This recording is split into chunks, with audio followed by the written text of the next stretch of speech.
Bonjour à toutes et à tous, bienvenue sur Radio Fragal pour un nouvel épisode de votre série préférée, vous l'attendez régulièrement, on revient, c'est Écrase les pédales qui est là aujourd'hui, après le succès de notre dernier épisode sur les punchers, puisque je pense, pas dire de bêtises, on a un peu battu les stats de nos précédentes émissions, donc vous avez beaucoup apprécié l'émission, on vous en remercie, et donc après le succès de ce dernier Écrase les pédales, on revient avec un nouveau sujet aujourd'hui, un petit peu différent que vous allez découvrir dans quelques secondes, mais d'abord je veux présenter mes deux acolytes pour cette émission, avec tout d'abord celui qui est là depuis le toute première Écrase les pédales, c'est Antoine alias Poppy. Comment ça va, Antoine? Salut à tous. Écoute, ça va très bien, en très grande forme pour aborder un petit nouveau top 10. Et ouais, très content de continuer la série. Eh ben super, et puis avec nous, celui qui devient désormais un chroniqueur récurrent et indispensable dans cette Écrase les pédales, c'est Loïc. Comment ça va, Loïc? Ça va très bien, et toi? J'espère que je fais mon petit trou en balançant un peu les trucs un peu plus récents dans ces écrases des pédales, et c'était vraiment un énorme plaisir de faire la dernière émission, et du coup je suis super content que ça ait bien marché aussi, parce que je pense que nous trois ça nous tenait vraiment à cœur ce petit épisode. Bah ouais, c'est clair, franchement, on a bien rigolé, et puis voilà, vous êtes nombreux à commenter ces émissions, on voit que ça génère un peu de discussion, de débat, et ça, c'est top, donc voilà, cette émission, elle est pour vous, elle est pour qu'on discute, voilà, comme si on était au café à discuter de tout ça, donc c'est top, et puis continuez à réagir sur nos émissions, à nous proposer également, vous le faites régulièrement, des idées pour nos prochains top 10, donc c'est top. Bah écoutez, aujourd'hui, messieurs, on vient avec un sujet un petit peu différent. On a parlé de puncher la dernière fois, c'était des fusées. Cette fois-ci, on va peut-être un petit peu plus parler de pleurs, de déception, puisque ce top 10 va être consacré donc aux défaillances et désillusions du 21e siècle. Alors, la question que j'ai envie de vous poser, c'est comment c'est quoi pour vous une désillusion? Comment vous définiriez ça? Moi je dirais que c'est en fait l'attente de quelque chose, d'un résultat, d'un coureur, peut-être même d'une course. Et au final, cette attente, elle tombe complètement à l'eau. Et je dirais même autre chose, c'est on peut avoir une certitude sur un résultat aussi. Je sais pas, un coureur qui peut avoir, je sais pas, 10 minutes d'avance à 10 bandes de la fin et qui s'écroule totalement et qui perd tout son avantage et au final le scénario se renverse complètement. Donc moi je dirais que c'est un peu ça, toutes ces désillusions et ces défaillances liées à des fringales, notamment, ou tout simplement à des faits de course. Loïc, si tu veux peut-être compléter ma réponse. Non, je suis globalement assez d'accord avec toi, mais moi je vois aussi beaucoup dans la désillusion des attentes autour de carrière. C'est-à-dire que des choses, souvent c'est des choses incroyables, des coureurs qu'on adore, qu'on voit réussir à certains moments, et on se dit c'est sûr qu'ils vont faire un gros résultat sur un grand tour, sur une course, et finalement on tombe de haut, et on se retrouve après la course à se regarder dans le miroir en se disant mais qu'est-ce qui s'est passé, c'est pas possible. Et là pour moi c'est vraiment une désillusion, et vraiment à l'échelle de la carrière aussi, plus qu'à celle de la course. Ouais, tout à fait. Donc, vous l'aurez compris, on va avoir beaucoup de profils différents dans cette émission, des déceptions en termes de carrière globale, en termes de saison, en termes de coureurs sur une course, voilà, des défaillances et puis également plein de choses, des mecs finalement qu'on attendait très jeunes à un top niveau et puis finalement qu'on fait une carrière dans l'anonymat. Donc, voilà, je pense que ça va permettre un peu de détailler une diversité et puis d'avoir un classement un petit peu tous les trois différents, parce que c'est vrai que dans la dernière Écrase les pédales, on était un petit peu tous d'accord sur qui étaient les meilleurs punchers du 21e siècle, donc ça va être chouette, ça va permettre de débattre et puis de faire peut-être remonter également des histoires, des choses qu'on avait oubliées. Écoutez, si c'est clair pour vous. Ah, j'ai une petite question avant. Forcément, on parle de désillusion, donc je pense qu'il y a il y a un côté subjectif qui va nous atteindre tous. Est-ce que malheureusement, j'ai envie de dire, ça parle beaucoup français dans votre classement? Ça parle un peu français quand même, pas que, Pas que. évidemment, mais ça parle français en tant que coureur, ça peut parler français en tant que course, ça peut parler français aussi en tant qu'équipe. Voilà, moi ça va être un petit peu ça, mais les Français sont quand même là. Moi je t'avouerais que ça parle aussi un peu néerlandais Ah. dans mon classement, parce que j'ai quand même regardé aussi les courses avec la famille aux Pays-Bas, et du coup ça prend quand même, il y a quand même quelques coureurs néerlandais là-dedans. Et écoutez, on va voir ça très rapidement, parce que ce que je vous propose, c'est si vous n'avez pas d'objection pour démarrer là-dessus, qu'on démarre la traditionnelle maintenant zone de collecte, c'est-à-dire voilà ces défaillances et désillusions majeures, mais qu'on n'a pas réussi malheureusement à faire entrer dans notre top 10 parce que notre top 10 c'est vraiment le haut du panier. Bah écoute Antoine, je te propose de démarrer avec peut-être une ou deux défaillances, désillusions que t'as mis dans ta zone de collecte. Ouais, eh bien, je m'élance. J'en avais déjà parlé dans le top 10 des retournements de situation, mais la fringale de Van Der Poel au championnat du monde 2019 n'est pas dans mes désillusions. Parce qu'à ce moment-là, Van Der Poel est encore jeune. On est au début de sa carrière sur route, si je dis pas de bêtises, en 2019. Donc il y a 5 ans. Hein. Il est très jeune, il découvre, il me semble, les championnats du monde sur route aussi. Et voilà, les conditions climatiques désastreuses. Et voilà, pour moi, c'est au début de sa carrière, ça n'impacte pas beaucoup de choses. C'est pas un énorme objectif qui s'était fixé à ce moment-là. Certes, il était en lice pour gagner, il était peut-être l'un des plus forts du groupe, mais voilà, il avait encore pas mal d'années derrière, et notamment la confirmation l'année passée lors de sa victoire. Donc voilà, c'est pour ça que je l'ai pas rentré dans ces désillusions. Ouais, Loïc. Vas-y. J'ai une désillusion qui en venir peut-être. Moi, je pensais à la fameuse victoire du CAV sur le Tour de France, la dernière qui lui manque là. Et je suis en train de me dire si cette année ça passe c'est pas fini et encore. qu'est-ce que.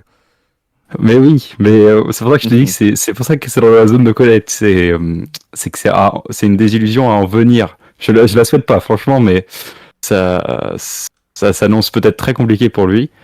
Et même si, comme je le dis, je le souhaite pas. Et sinon, il y a aussi en Australie peut-être Van Der Poel qui commence à taper sur des gamins alors qu'il était archi favori pour moi.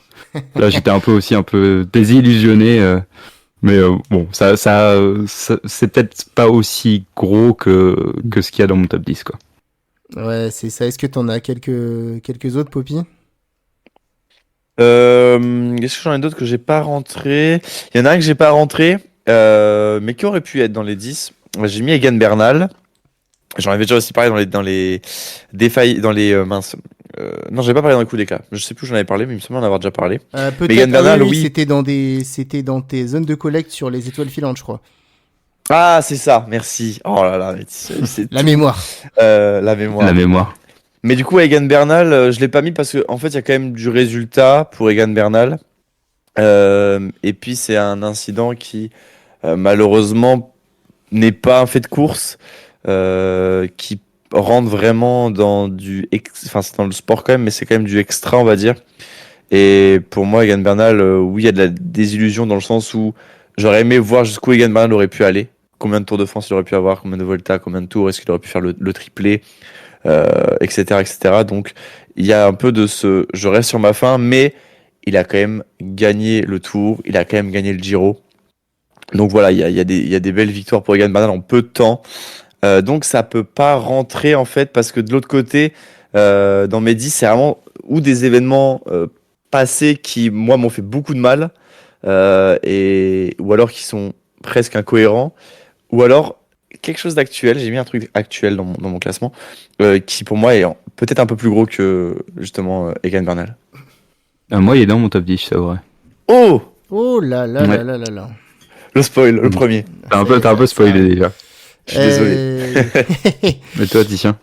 Moi, j'ai pas mal de finales de courses. Par exemple, j'ai Alaf et Fugelsang sur l'Amstel 2019 quand ils ont fait les clowns. Pour moi, Ah, je l'ai mis, moi. Ah bah voilà. Ah oui. Bah, j'en parle pas plus, mais voilà, je l'ai pas fait rentrer parce que bref, j'avais pas trop envie d'en parler plus. C'est toujours incompréhensible pour moi enfin, je sais pas ce qu'il aurait passé par la tête. Sinon, j'ai Dan Martin, Liège-Bastogne-Liège 2014. Je sais pas si vous en souvenez, mais Dan Martin était sorti dans le dernier kilomètre de Liège. Il allait gagner. Et puis, il se pète dans le dernier virage. Je sais pas si vous vous souvenez de ça. Il tombe vraiment dans le dernier virage à 150 mètres de la ligne à Anse. Et puis, c'est Simon Gerrans derrière qui vient battre Valverde et Katowski au sprint. Et le pauvre Dan Martin qui se relève pas. Donc voilà, pareil, j'ai pas réussi à le faire rentrer. J'ai Sylvain Chavanel au Tour des Flandres 2011. Je sais pas si vous en avez... Mais bon, pour moi, c'était un crève-cœur. Voilà, Chavanel qui regarde Bonnen et puis qui voit que Bonnen n'y rentre pas et qui sprint trop tard. et qui se loupe. Et puis en dernier, j'ai Eric Zabel, Milan-San Remo 2004. Pareil, Eric Zabel, Milan-San Remo 2004, qui lève les bras sur la ligne. Et puis, non, en fait, à 5 mètres de la ligne, il y a Oscar Freire qui le passe. Et cette photo qui est restée assez iconique dans mon enfance de Zabel, qui a fait une Lorena Vibus il y a quelques jours sur l'Amstel Gold Race. Et puis, j'en avais un dernier que j'ai pas réussi à rentrer. C'est l'intégralité de la carrière d'Henrik Mas. Voilà, c'est un petit tac, mais c'est un coureur que Contador avait. Non, mais Contador l'avait désigné un peu comme son. Enfin, il vient de la formation d'Alberto Contador. Il l'avait un peu désigné comme son successeur. Il tape la deuxième place de la Vuelta 2018 derrière Simon Yates quand il était encore chez Quick-Step. Et puis depuis, c'est un coureur qui est dans les top 10 de classement, mais qu'on ne voit pas offensif, etc. Donc bon, voilà, je voulais le citer un peu pour moi dans ma zone de collecte. Je sais pas si vous avez encore une ou deux désillusions avant qu'on démarre les top 10. Ça se voit que pour toi, ça a été très compliqué de faire le top 10, non? Ah ouais, déjà, mais tu vois, je les aurais bien rentrés, mais ça, c'est pas rentré. Est-ce qu'on démarre du coup Bah ouais, grave. Et Allons-y, ouais. Et je laisse la place à Poppy pour nous annoncer du coup sa 10e position des défaillances et désillusions du 21e siècle. Eh bien, ma première désillusion, moi j'aime bien faire des débats, vous le savez. J'avais mis Marc Hirschi en 1 dans les étoiles filantes, Titien, si tu te rappelles. Il va mettre Tadej Pogacar. Et en désillusion, Mathieu Van Der Poel. Non, je rigole. Non, en désillusion, j'ai mis un autre gars, justement lié à Van Der Poel, j'ai mis Van Aert, Wout Van Aert. Je m'explique vite avant qu'on me tombe dessus. Ah oui, encore, déjà. Ouais, en fait, Van Aert, moi j'ai regardé un peu son palmarès à Van Aert, et c'est un coureur qui n'a qu'un seul monument. Déjà, j'étais un peu choqué.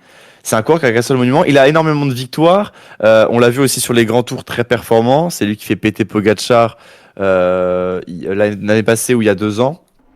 Il est maillot vert, il est en domination totale. Enfin voilà, c'est un très gros coureur, j'enlève rien à ça. Mais si je le mets en 10, c'est parce qu'en fait, Wout van Aert, j'ai l'impression que, on en a parlé beaucoup de ce syndrome de si je suis pas le meilleur, je gagne pas. Et pour moi, c'est un coureur qui n'a pas les résultats à la hauteur de ce qu'il peut faire. C'est-à-dire que on a quelqu'un qui a qu'un seul monument, c'est Milan-San Remo en 2020. Après, il a beaucoup de podiums, 3 podiums sur Milan-San Remo, un podium sur le Tour des Flandres, 2 podiums sur Paris-Roubaix. 1 sur Liège, enfin voilà. Mais c'est des courses, encore une fois, qui gagnent pas, alors que c'est des courses qui sont potentiellement à sa portée. Là, il voulait participer au Giro. Du coup, c'est un petit peu une reconversion de sa part. Mais voilà, il y a cette blessure qui arrive et qui le freine complètement dans ce genre de préparation. Donc, Wout van Aert, je l'ai mis ici un petit peu en questionnement. Moi, je sais pas ce que vous en pensez, mais pour moi, j'ai peur que ce soit une désillusion, en fait, qu'on se dise, purée, Wout van Aert, il était super fort, mais c'est un coureur qui a un monument. Et voilà, ça s'arrête là. Je sais pas ce que... Tu vois, non, Simon Gerrans, c'est un monument, par exemple. Mais pour moi, Simon Gerrans, c'est pas le même coureur que Wout van Aert. Il y en a même 2 en plus. 2, ouais. Mais voilà, je sais pas ce que... Peut-être, c'est encore pour moi, c'est une désillusion à en venir aussi, peut-être. Bah ouais, mais c'est pour ça que je le mets en 10, tu vois. Parce que même maintenant, pour moi, ça devient une désillusion, Wout van Aert.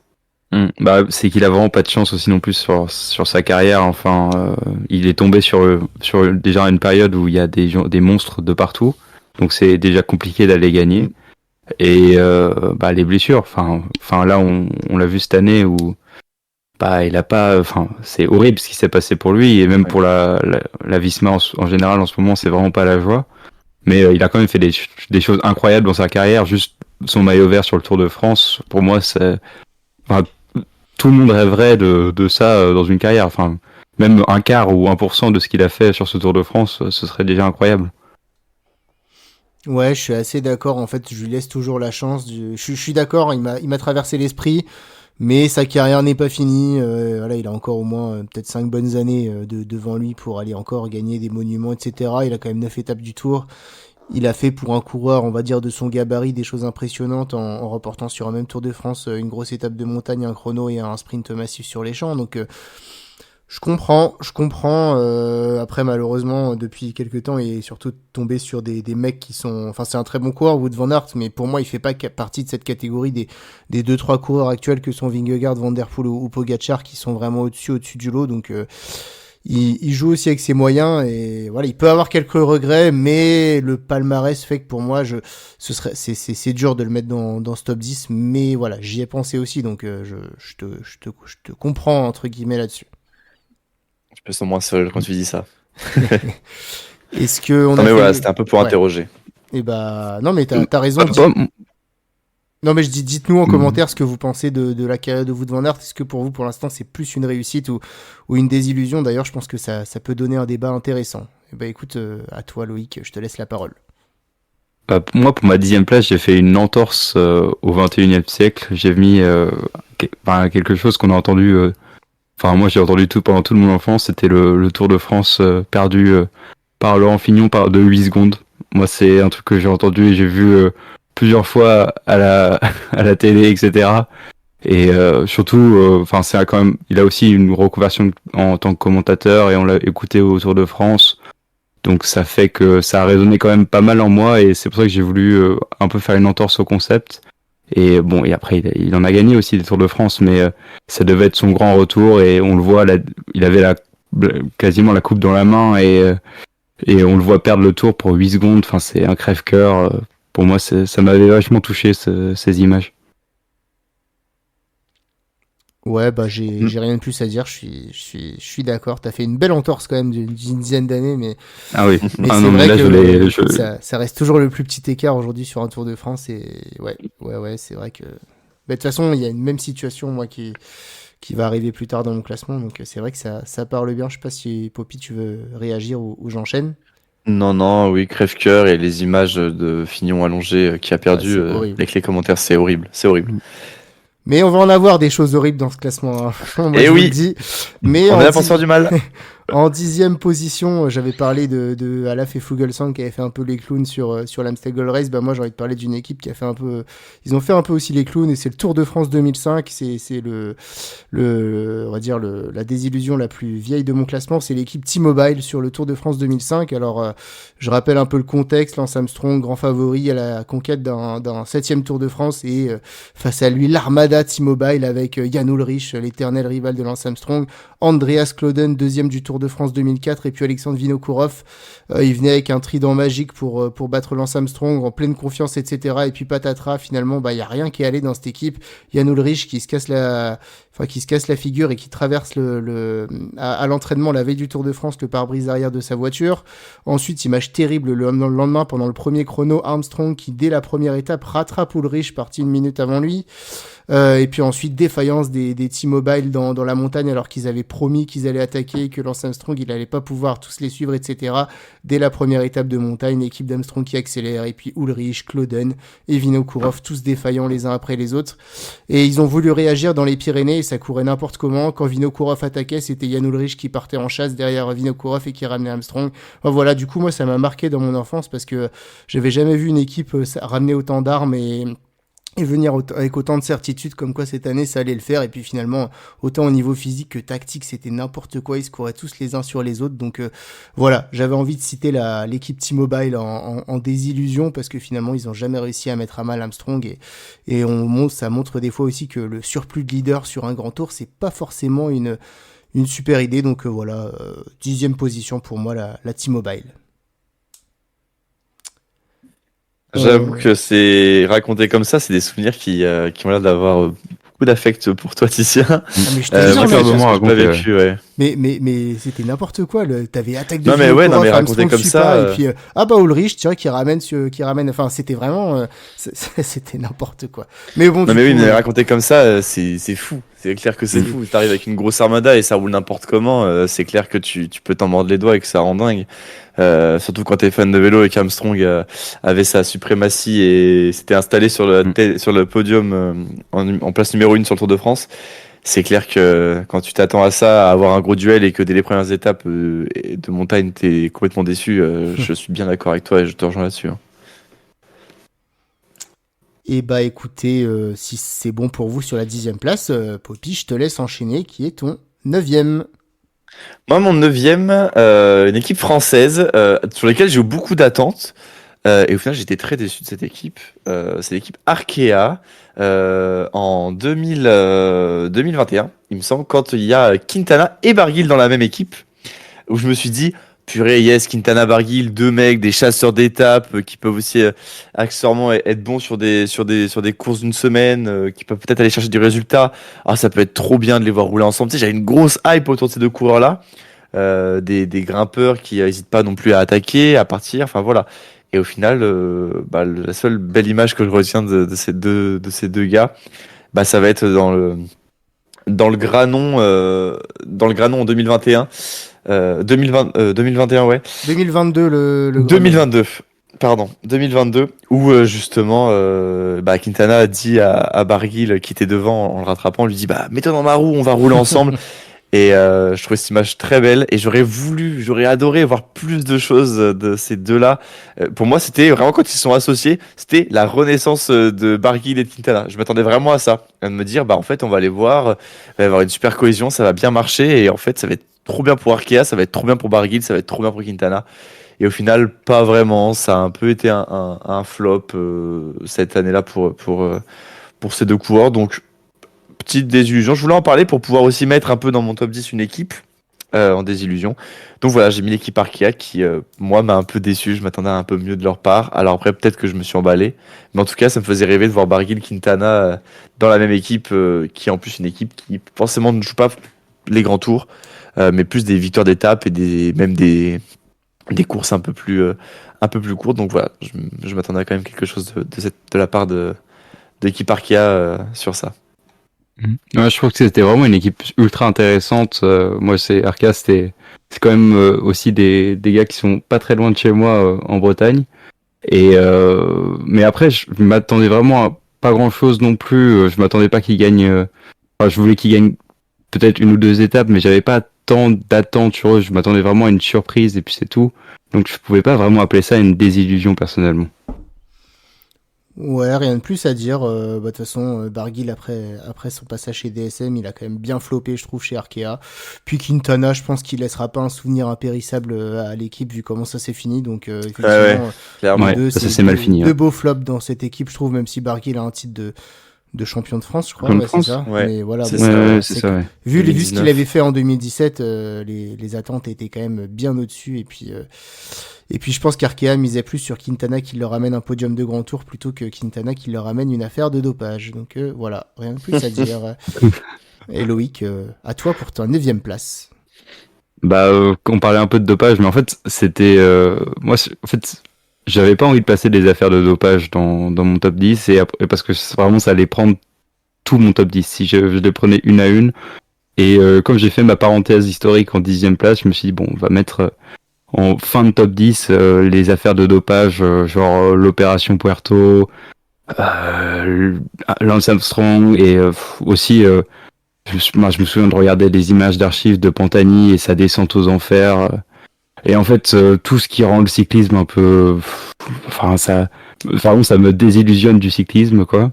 Et mais si j'avais pris toutes ces affaires une par une, ça aurait enlevé toutes les émotions en fait positives qu'il y a aussi autour de ces désillusions, tous les espoirs qu'il y avait. Là, c'est juste du sentiment négatif. Donc c'est en général, Pantani, il en est mort hein, à la fin de toutes ces histoires après.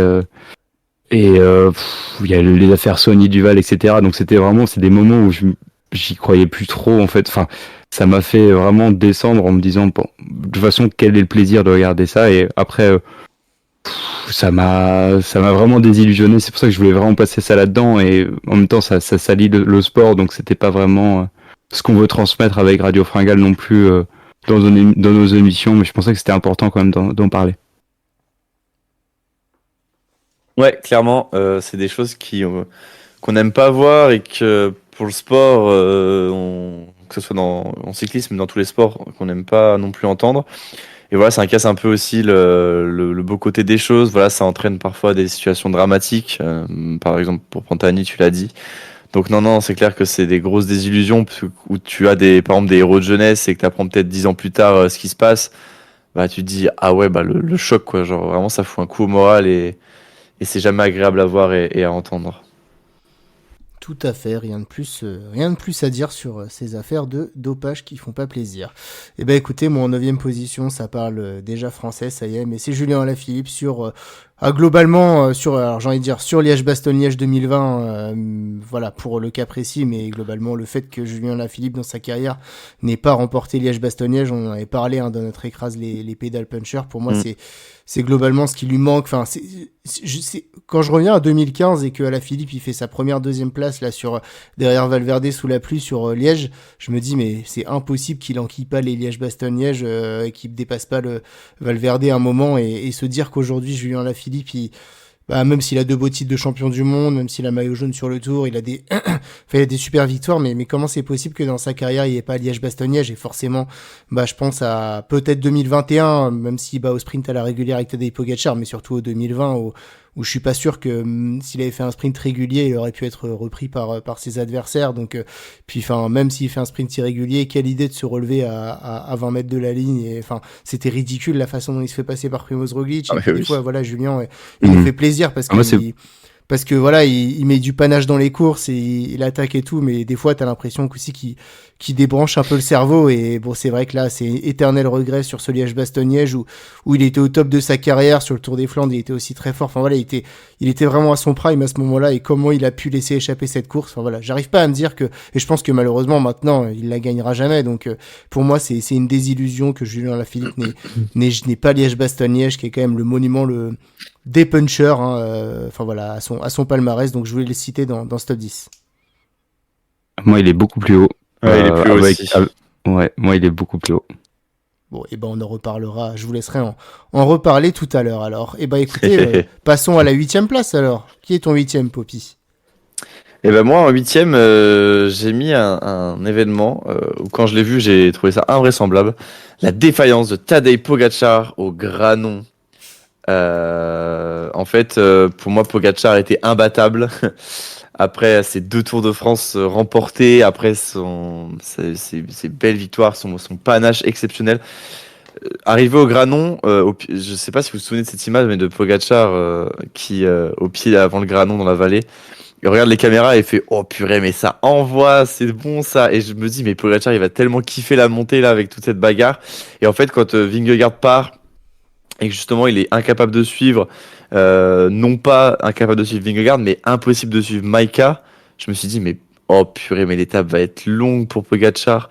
Et on l'avait, en fait, c'est simple, c'est la première fois qu'on voyait Pogacar dans un état comme ça. Et ça a un peu cassé le mythe, et je trouve que c'est une bonne chose aussi, mais cassé le mythe du Pogacar imbattable, Pogacar infatigable, Pogacar dévore tout. Enfin voilà, ça a cassé ce mythe-là. Et ouais, pour moi, c'était vraiment une grosse. En fait, c'est en soi, c'est une désillusion que j'ai vue via une défaillance, mais au final, je trouve que ça a fait du bien aussi de se dire, en fait, ce gars-là, il est pas imbattable. S'il a la bonne stratégie derrière, on peut l'épuiser, on peut en venir à bout.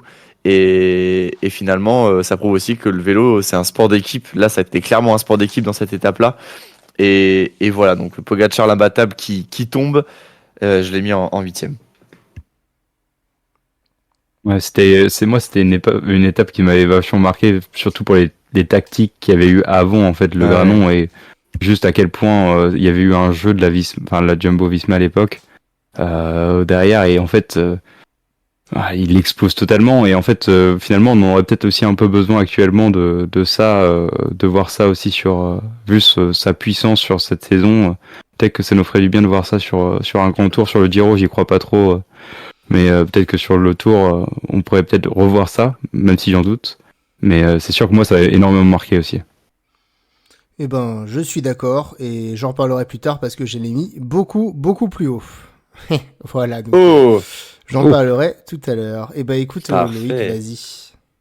Moi, c'est mon 8e, c'est l'actuelle un peu désillusion Egan Bernal. Moi, c'est depuis sa chute, on l'a vu gagner le Tour, et pour moi c'était quelqu'un qui allait tout gagner, qui allait tout rafler, et je me disais c'est le prochain très très grand nom, ça va être superbe. C'était quelqu'un qui était assez sympathique, enfin qui est toujours très très sympathique, hein. Il est pas décédé quand même, mais après son accident là, je crois que c'était en s'entraînant contre la montre, on l'a jamais vu vraiment revenir. Et moi, j'espère toujours un peu, mais pour moi, ça a été vraiment une désillusion de carrière, et on en a parlé en zone de collecte. C'est tout à fait dommage parce qu'en fait, ça n'a rien à voir. Enfin, ça a à voir avec le vélo, mais c'est pas lors d'une course, c'est pas une fringale, c'est pas quelque chose de sportif finalement qui l'a fait perdre son niveau. C'est autre chose et c'est ça qui rend la chose la plus, pour moi, ce qui rend le truc encore plus déprimant et qui donne encore le plus d'émotion pour moi en fait.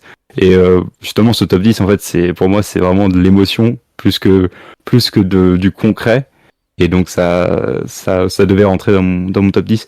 Et après, je m'étais dit à côté un peu la fin de carrière de Froome, en me disant que c'est un accident un peu similaire qui lui arrive et on voit qu'il est nulle part après. Mais bon, pour moi, ce qui m'avait vraiment mal marqué, c'était quand même Bernal, où pour moi, c'était le début de carrière en fait encore. Et finalement, pour l'instant, il n'y a plus rien depuis, malheureusement. Moi, je te trouve très sévère en le mettant en désillusion dans ce top 10 parce que, bah voilà, enfin, il y a eu cette chute malheureuse et puis ensuite, il revient bien quand même cette saison. Enfin, en Liège-Bastogne-Liège, il était fort, il fait troisième de la Catalogne, si je dis pas de bêtises. Enfin voilà, on voit que depuis le début de l'année, il est là, donc je l'enterrerai pas, Egan Bernal. C'est sûr que depuis voilà ces problèmes, il y a des fous furieux qui sont arrivés. Sur le circuit et qui va être très difficile de les concurrencer maintenant, mais vu ce qu'il nous montre depuis le début de l'année, je pense qu'il peut revenir à un très bon niveau et c'est sûr que battre le Vingegaard ou Pogacar sur le tour, ça sera très difficile, mais je dis pas qu'il regagnera pas un ou plusieurs grands tours d'ici la fin de sa carrière, donc j'attends. Enfin, en tout cas, je suis d'accord que le fait par rapport à ce qu'on s'imaginait sur lui en 2019, c'est une désillusion, mais je trouve ça dur quand même de le mettre comme ça dans le top 10, sachant que voilà, il revient bien, quoi. Enfin, moi, je...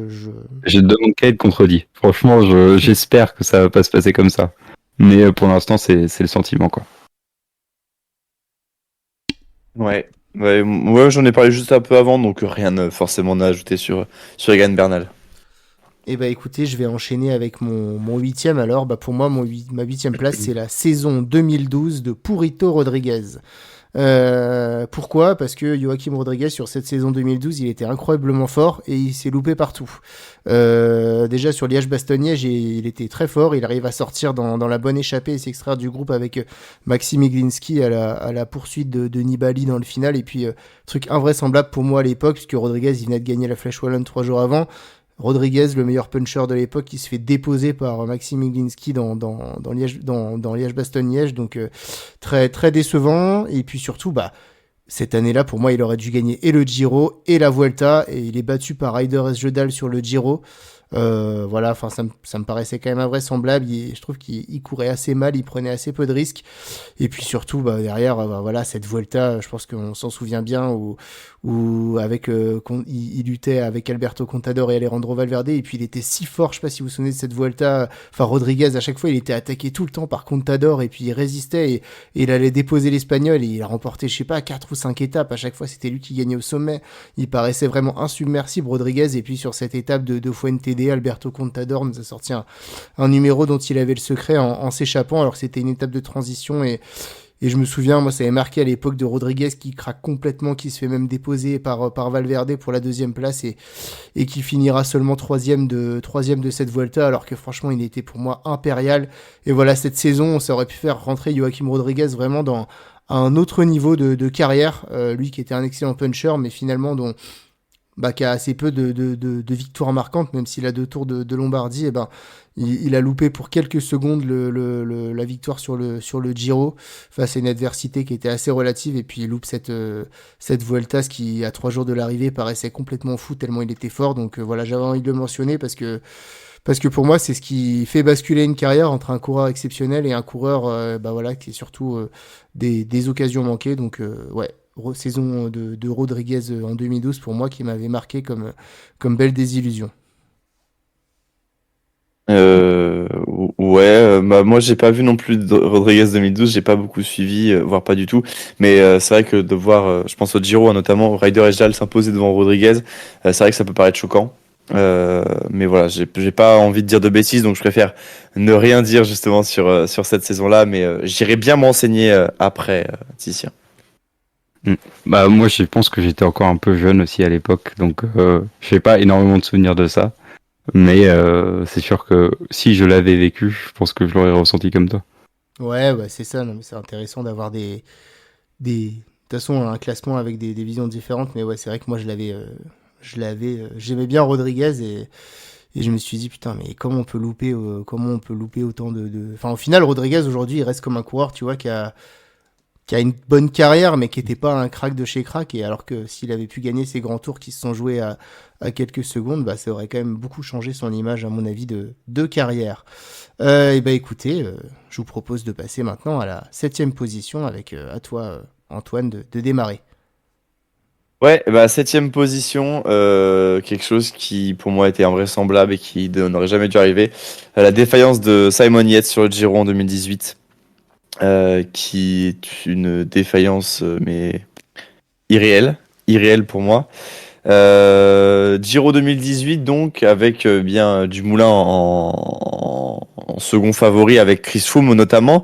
Dumoulin qui était vainqueur en 2017, Chris Froome bah, qui était encore dans une très bonne forme en 2018 évidemment. Euh, et puis voilà, on aborde ce Giro, Froome est déjà un petit peu largué, Dumoulin réussit bien le chrono d'entrée, Simon Yates très vite en jaune, très vite facile dans les étapes de montagne, il s'impose je crois au sommet de l'Etna si je dis pas de bêtises. Ouais, c'est ça. Non, il fait. Ouais. Si, il rejoint Chavez, je crois, qui était échappé à ce moment-là. Ils finissent tous les deux. Et derrière, il gagne 3 Ouais. étapes, je crois. Ouais, et du coup, voilà, Simon Yates qui est, voilà, on se dit, il est tranquille, il est vraiment fort, il y a pas de souci à se faire, quoi. Genre, le Giro, il a l'air d'être vachement à sa portée. S'il gère bien ses efforts et qu'il lise bien le truc, ça devrait passer. Et en fait, Simon Yates, grosse défaillance dans l'avant-dernière étape, je crois, ou la dernière étape de montagne. Énorme défaillance, en fait. Et dès le début de l'étape, à quoi, quasi 80 km de l'arrivée, voire plus, il est complètement largué. Il est lâché, il est à la peine. Et derrière, du coup, bah, 4 hommes vont jouer un petit peu la victoire de l'étape. C'est Thibaut Pinot, Tom Dumoulin, Chris Froome, et puis j'ai oublié le dernier. Mais voilà, bref. Simon Yates va perdre 30 minutes sur Froome sur cette étape-là. Ouais, Donc c'était énorme fou. défaillance. Non mais c'est Ah oui, fou de c'est perdre une demi-heure, quoi. 30 minutes. Le leader, le favori, etc. de perdre 30 minutes. Alors, genre là, quand on voit Pogacar qui a perdu 2 minutes sur le Granon, quasi 3 minutes, on s'est dit que c'était fou. Et là, on parle d'une demi-heure, quoi. Genre, ouah, ça fait mal. Et en vrai, ouais, quand j'avais vu le résumé de cette étape-là et j'avais suivi un peu les histoires autour de ça. Mais en fait, je pense que je réalise pas vraiment ce que c'est de, bah, enfin, je prends pas vraiment la mesure des éléments, quoi. Genre 30 minutes pour moi, c'est invraisemblable et surtout pour quelqu'un comme Simon Yates qui était si bien la semaine d'avant et qui paraissait si fort. Bah ouais, pour moi c'est une grosse désillusion ce Giro de Simon Yates. Comment ils avaient expliqué cette défaillance à l'époque? Je ne sais plus Il vraiment. était mort, je crois. Enfin, il avait trop donné Ouais, sur mort, ouais. l'ensemble du je Giro. crois qu'il était complètement à bout, ouais. Complètement à bout, il a explosé sur cette étape-là, quoi. Mais pas de fringale et enfin surtout d'avoir 2 semaines comme il a fait et d'exploser derrière, c'est assez invraisemblable. Mm. Bah moi mon septième c'est un Néerlandais, le premier de ma liste. Moi c'était les espoirs pour moi enfin il a fait une carrière incroyable hein, mais Dumoulin. Ah Ouais bah, c'est quelqu'un qui m'a vraiment marqué parce que enfin j'ai en quelque sorte un peu grandi en le voyant courir et je l'ai vu sa fin de carrière, tous les problèmes, toutes les blessures, tous les coups du sort qu'il a eu, enfin, il perd un Giro, enfin, il perd 4 minutes sur une étape, la fois où il est malade sur une étape et il perd du temps, mais à la fin, enfin, pour moi, sa carrière, c'est des montagnes russes, en fait, à chaque fois, et j'ai l'impression de l'avoir un peu vu partir dans l'anonymat, et ça fait un peu de chagrin quand même de le voir partir comme ça, et c'est aussi bien qu'un cycliste décide que c'est fini pour lui et que en fait ça lui fait plus de mal qu'autre chose et qu'il prend plus de plaisir. Donc je trouve que c'était vraiment respectable la façon dont il a arrêté le vélo. Mais pour moi ça a été vraiment à chaque fois je me réveillais, enfin je voyais les étapes et je me disais non c'est pas possible quoi. À chaque fois il va avoir un problème quoi. Et pour moi c'était des désillusions par désillusions quoi. Donc il rentre dans mon top 10. Ouais, j'y ai pensé aussi à Tom Dumoulin, surtout pour sa Vuelta 2015, là où il est maillot rouge à la veille de l'arrivée, et il perd, je sais pas, 5-6 minutes, et il passe de la première place du classement général à la, je sais pas, 15e peut-être. Ouais, c'est ça. Mais ouais, j'y ai pensé aussi, donc je te rejoins tout à fait. moi j'ai pas vraiment pensé à Tom Dumoulin, je suis resté sur ce Giro justement qui gagne et où il est très très fort. Donc non, après, oui, la fin de carrière du Moulin est très triste, mais c'est un coureur, tu vois, comme j'ai pas vraiment vécu ce coureur-là comme toi, Loïc, je pense. Moi, Dumoulin, je l'ai beaucoup vu en équipier, et en fait, quand il est leader sur les grands tours, j'ai pas, enfin, tu vois, ça m'a jamais vraiment marqué, tu vois, Tom Dumoulin en Hmm. leader. Donc du coup, j'ai pas la même approche que toi, et c'est un peu bizarre à dire, mais j'ai aussi l'image d'un coureur pas ultra sympathique, tu vois, quand Pogacar gagne à la planche au contre-la-montre. Il me semble que Dumoulin balance un peu, genre en mode des grosses suspicions et tout ça. Et du coup, j'ai eu un peu du Hmm. mal avec Dumoulin après ces déclarations-là, donc non, pas du tout le même rapport, mais je comprends complètement, au vu de ce qu'a été la carrière de Dumoulin, de le placer ici. Quand tu écoutes parler dans ces interviews posées, tranquilles, je trouve que c'est quelqu'un qui est assez sympathique finalement. En tout cas, dans ces Ouais, mais là, interviews en c'était herbe. après coup, je pense. Hein. Oui, je pense, ouais. Hmm. Et bah, ouais, bah, moi, non, mais je suis d'accord pour Dumoulin. Ça m'aura toujours marqué la tête qu'il faisait au sommet de la planche des belles filles quand Ouais. Pogacar a gagné. Bah, écoutez, ce qui est marrant, c'est que, bah, toi, Antoine, t'as parlé du Giro, et puis, toi, Loïc, Ouais. d'un Hollandais. Bah, moi, ça mixe bien mon septième, puisque c'est un Hollandais sur le Giro 2016, Col Aniel, descente du Col Aniel, un bonhomme en maillot rose qui se retrouve la tête dans la neige. Je sais pas si ça vous parle. Steven Kruijswijk sur ce Giro 2016, qui est Hmm. passé quand même à côté de quelque chose d'énorme, qui maîtrise, qui est impérial tout au long de ce Giro, alors qu'on l'attendait pas du tout à pareille fête, alors que derrière des mecs comme Nibali, surtout Nibali en grosse difficulté pendant 2 semaines et demie sur ce Giro, Valverde, Chavez, enfin voilà, Kruijswijk qui maîtrise son sujet, il est vraiment impressionnant. Et puis patatras dans la descente du Col Aniel, alors que Vincenzo Nibali, qui était un grand descendeur, et Kruijswijk pas un grand descendeur, lui, bah, lui a mis la pression, il prend mal un virage, et puis il se prend un mur de neige, et puis derrière, bah voilà, c'est la défaillance pour Steven Kruijswijk qui va perdre énormément de temps sur cette étape, sur Nibali et Chavez, et qui finira finalement cinquième de ce Giro, alors qu'il a, enfin vraiment à 48 heures de l'arrivée, il avait tout en main pour le remporter. Et encore une fois, je voulais montrer à quel point ça peut vite changer une carrière, un truc comme ça, parce que finalement aujourd'hui la carrière de Steven Kruijswijk, elle se résume pas à grand chose, si ce n'est un podium de grand tour, puisqu'il a fait podium du Tour de France 2019, je crois bien. Mais Ouais. voilà, finalement, ça reste un coureur assez en second rideau, alors que là, avec ce Giro, voilà, il aurait tenu une énorme victoire. Donc, moi, ça m'avait marqué. Il était vraiment, vraiment fort. Et puis, ensuite, on l'a plus jamais revu à pareille fête. Et j'avais adoré ce Giro 2016. Donc, moi, j'ai mis Steven Kruijswijk pour ça en 7e position de mes désillusions. Bah, tu sais, nous, aux Pays-Bas, on n'a pas l'habitude de voir des descentes, donc Ouais, je suis on sait faire du d'accord. cyclocross, mais les descentes, c'est pas possible. C'est déjà pas mal, hein. Mm. C'est déjà pas mal. Non, mais clairement, puis tu sais, quand il chute, il a l'air complètement, Ah ouais, il est perdu, genre, hein. apeuré, Ouais, c'est genre, horrible. grosse pression. Tu sais, il gère pas ça du tout comme un leader confiant. Au contraire, il laisse paraître le message qu'il est complètement à la peine, ou en tout cas qu'il est très friable mentalement. Et du coup, je pense que. Et en plus, il me semble que Nibali il dépasse dans la descente, non? Il y a pas un truc comme ça? Ouais, en fait, je crois que Nibali mettait la pression et il descendait Ouais, très bien, et Kruijswijk qui était pas à l'aise, et tu sens que avant cette chute et après cette chute, c'était plus le même bonhomme, quoi. Et ensuite, il a complètement craqué. L'étape du lendemain, il craque encore, ouais, alors que clairement. alors que les 15 jours avant, vraiment, il était À une chute près. sur une autre planète. Donc voilà, à une chute près, Steven Kruijswijk aurait pu rentrer dans l'histoire du Giro, mais malheureusement, voilà, ça restera quelqu'un, je pense qu'on va, enfin, sans lui faire injure, hein, mais qu'on oubliera assez rapidement après la fin de sa carrière. Mm. Ouais. Et bah écoutez, top 6, à toi Poppy Top de 6. démarrer.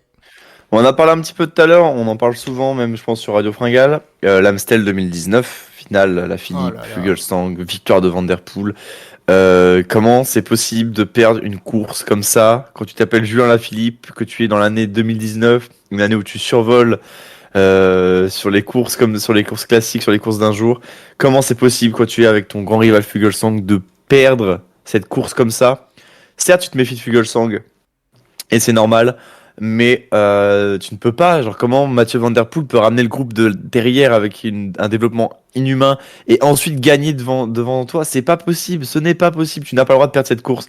C'est une énorme défaillance d'Alaphilippe. C'est une énorme désillusion. Et enfin, désillusion plus que défaillance. Mais en tout cas, ouais, j'ai pas envie d'en rajouter beaucoup plus parce que on parle vraiment de, Défaillance mentale, hein, franchement. de 2002. Mm. Bah ouais, complètement. Mais sais, ça t'attend beaucoup trop et tu te fais avoir. Et franchement, c'est une erreur de débutant, erreur de Mais ce gamin qui est fou, et voilà quoi. mais je sais pas, est-ce qu'il a eu l'information, normalement, il devait savoir qu'il y avait un groupe qui rentrait fort quand même Non mais sur eux, oui, quoi. c'est sûr que t'as l'info. À la fin de la course, c'est sûr que t'as l'info. Mais Je sais pas. comment c'est possible de si mal gérer cette fin de course quoi? Enfin, c'est même pas la fin de la course, c'est genre le dernier kilomètre quoi. Enfin, c'est fou. Mm. Ouais. Bah, je pense qu'on se rejoint plutôt bien parce que moi, mon sixième aussi, c'était à l'AF sur Liège-Bastogne-Liège quand il commence à dire qu'il avait gagné, il se fait sauter sur la ligne et même enfin sa saison 2022 en général pleine de blessures et de désillusions pour moi.